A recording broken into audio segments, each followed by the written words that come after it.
Imagine a park the size of a small city, an oasis that's 5 times bigger than New York's Central Park, built right in the middle of the Arabian Desert. This is King Salman Park. It's set to become the single biggest urban park in the world. But beyond just the scale, this project is actually about something much bigger. A quiet but sweeping cultural shift that is reshaping the way of life in Saudi Arabia. But what does a massive park have to do with that? Hey, I'm Luis, this is MegaBuilds, and today we're exploring how the world's largest urban park is shaping the future of an entire country. Saudi Arabia has long been a socially conservative country. For most of its modern history, the kingdom has been known for its strict interpretation of Islamic law, shaping almost every part of public and private life. For decades, many things such as cinemas, newspapers, television, and even the internet were strictly censored. But perhaps most notably, the biggest restrictions were placed on the daily lives and freedoms of women. For years, women were required to follow strict dress codes in public. They weren't allowed to travel abroad, apply for jobs, start a business, or even access vital healthcare without permission from their male partners or relatives. Even public spaces were heavily segregated. Cafes, restaurants, and offices all had their separate sections for men and women. In many ways, everyday life in Saudi Arabia was completely different compared to other countries around the world. But over the past decade, things have started to change. Quietly, yet dramatically, the kingdom has started opening up. We've talked about Saudi Vision 2030 countless times before on this channel, but usually only in the context of its massive mega projects, which are part of a larger goal to diversify Saudi Arabia's economy away from oil. But what we didn't talk about as much is that Vision 2030 is actually more than that. It's also about diversifying Saudi culture and society itself, and this means new freedoms. Today, Saudi Arabia has slowly transformed into something that would have been completely unheard of a decade ago. Movie theaters have reopened in 2017 after being banned for over 35 years. Public spaces like cafes, restaurants, and offices are no longer strictly segregated by gender. Women can now drive, travel without approval from a male, and work in jobs that were once completely closed off. Even the percentage of women in the country's workforce has more than doubled over the past few years. However, despite all of these dramatic changes, it's also important to understand that Saudi Arabia still has a long way to go. Despite real social reforms, political freedoms remain limited. Freedom of speech is restricted, and government criticism can have severe consequences. Saudi Arabia is changing, but the transformation is complex and ongoing. And it's reshaping not just how Saudis live, but also how their cities and public spaces are being designed. Which now brings us to King Salman Park.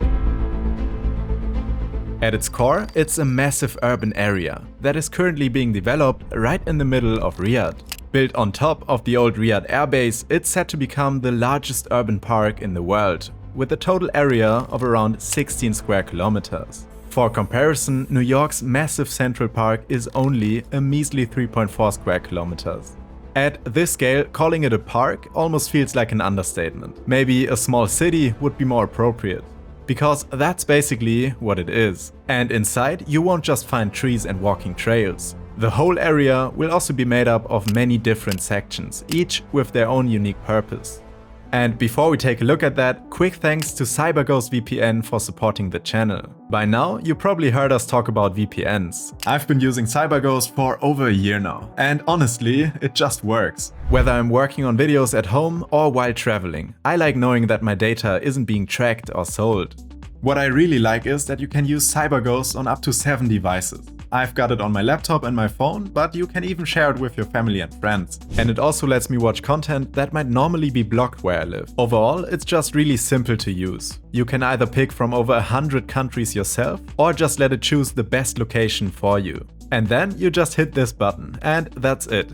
Right now, you can get 84% off plus 4 whole months for free. And they have a 45-day money-back guarantee. So you can literally just try it and see if you like it or not. Check them out at cyberghostvpn.com/megabuilds or use our link in the description below. And now let's check out the different elements of the park.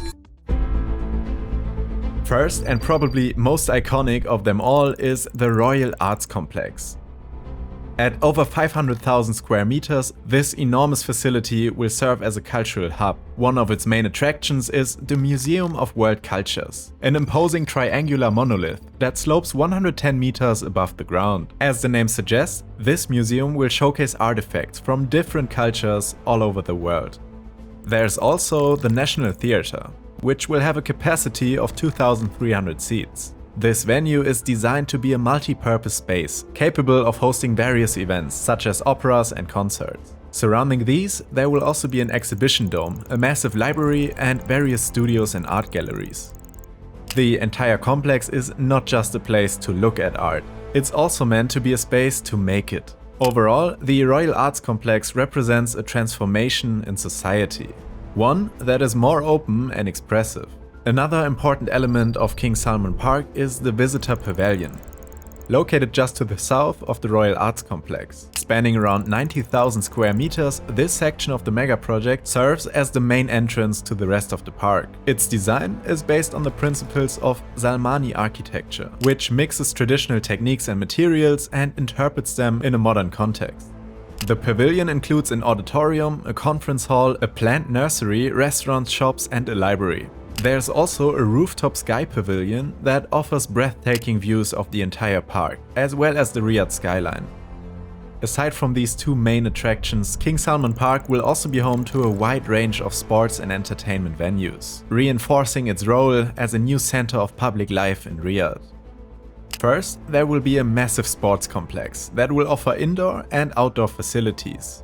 On top of that, there's also the 850,000 square meter Royal Golf Club, which will be the first of its kind and size in the middle of the city.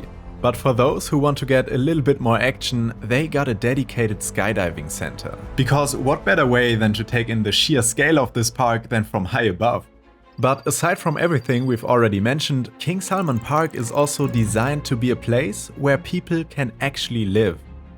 Within the park, multiple residential areas are being built, totaling up to around 12,000 housing units. There will also be a total of 16 hotels and over 500,000 square meters of retail space, complete with restaurants, shops, cafes, and everything you'd expect from a modern city center.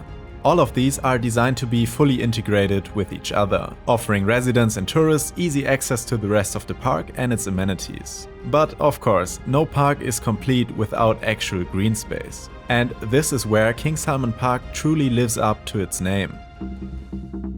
Out of the park's total 16 square kilometers, 70% of it will be dedicated entirely to greenery and open spaces. And these aren't just empty lawns either. The park will feature a wide variety of thoughtfully designed landscapes, including various gardens, as well as a dedicated sanctuary for birds and butterflies. But probably the highlight and most important feature of the entire park are these massive man-made valley systems. These are designed not only to add beauty and variety to the landscape, but also to help with climate control. These valleys function similarly to traditional wadis, natural dry riverbeds that are common in the region. These land formations channel wind and retain cool air within the system. They also provide much needed shade and temperature relief, especially in the desert climate of Riyadh. To help keep things cool, it's also going to feature over 300,000 square meters of water area. We're talking everything from decorative fountains and little streams to peaceful lakes and ponds. Connecting all of this will be a 7-kilometer circular walkway, giving people a shaded route to explore the whole area on foot. But with so many ambitious promises, how much of King Salman Park has actually been built? Construction on the site began back in 2021. As of August 2025, the project has already made significant progress. The Royal Arts Complex, for example, is now halfway complete. The structural work on some of its most iconic buildings are already in advanced stages of construction. The same is true for the nearby Visitor Pavilion, which has already begun architectural detailing as well as interior work. Work on the green spaces has also begun, with many of the valley systems and water features now being shaped into the desert terrain. The initial phase of the circular pedestrian loop has already been laid down, and you can even see its outline on Google Maps. And other key infrastructure is also falling into place. One of the most important pieces is this tunnel right here, a 2.4 kilometer underground road that runs directly beneath the park. This tunnel opened back in February 2024 and freed up much needed space on the surface to make way for the park's construction. Current estimates place the total cost of the entire mega project at around $9.4 billion. As for the timeline, the park is planned to open in phases. Some of the smaller sections, including public gardens and recreational facilities, could open in late 2026. More complex elements such as the Royal Arts Complex, water features and residential zones are expected to be completed by the following years. Overall, King Salman Park is a different kind of Saudi mega project. It represents something much deeper. It's a symbol of a country opening up not just economically, but socially and culturally as well. However, the work is far from over. Building a truly open and inclusive society will require more than the changes this massive park alone can bring. But what do you think? And how do you see King Salman Park compared to projects like The Line? Let us know your thoughts in the comments down below. And if you want to try CyberGhost VPN, use our link for 84% off and 4 whole months for free. You can use CyberGhost on up to 7 devices and share it with family and friends. Thank you so much for watching, and as always, we'll see you in the next one.